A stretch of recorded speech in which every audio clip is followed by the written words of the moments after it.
NEET UG 2024 ఫలితాలపై కేంద్రం కీలక నిర్ణయం తీసుకుంది. గ్రేస్ మార్కులు పొందిన 1563 మంది విద్యార్థుల స్కోర్ కార్డులను రద్దు చేసినట్లు సుప్రీంకోర్టుకు తెలిపింది. వారందరికీ జూన్ 23న మరోసారి ఎగ్జామ్ నిర్వహించి జూన్ 30లోపు ఫలితాలను వెల్లడిస్తామని పేర్కొంది. నీట్ యూజీ 2024 కౌన్సిలింగ్ యథావిధిగా కొనసాగుతుందని స్పష్టం చేసింది. అటు కౌన్సిలింగ్ పై స్టే విధించలేమని సుప్రీంకోర్టు వెల్లడించింది. నిజామాబాద్ నగరంలో అర్బన్ ఎమ్మెల్యే ధన్పాల్ పర్యటించారు. కంటేశ్వర్లో అవెల్ షోరూమ్, హెచ్పీఎస్ స్కూల్ ప్రారంభించారు. వేర్వేరు రోడ్డు ప్రమాదంలో బిక్కనూరు మండలానికి చెందిన ముగ్గురు మృతి చెందారు. మల్లుపల్లి తాండాకు చెందిన అబ్దుల్లా 32 సంవత్సరాలు, సయ్యద్ చాంద్ 38 గల్ఫ్ వెళ్లడానికి వీసా కోసం వెములవాడలో ఇంటర్వ్యూ కోసం బైక్ పై వెళ్తున్నారు.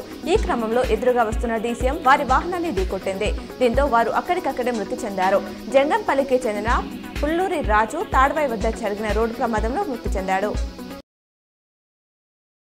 తెలంగాణ బీజేపీ చీఫ్ కిషన్ రెడ్డి నేడు కేంద్ర మంత్రిగా బాధ్యతలు చేపట్టనున్నారు. ప్రజలు ప్రధాని నరేంద్ర మోదీ ఆశీస్సులతో తాను నేడు ఉదయం 10 గంటలకు ఢిల్లీలోని శాస్త్రి భవన్లో బొగ్గు గనుల శాఖ మంత్రిగా బాధ్యతలు తీసుకోనున్నట్లు ఆయన ట్వీట్ చేశారు.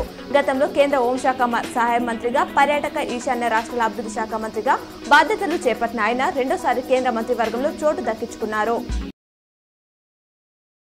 టీజీఎస్ఆర్టీసీ ఛార్జీల పెంపుపై కొందరు ప్రయాణికుల్లో అయోమయం నెలకొంది. బస్సులో సాధారణ ఛార్జీలు పెరిగాయనడంలో ఎలాంటి వాస్తవం లేదని ఎండీ సంజన స్పష్టం చేశారు.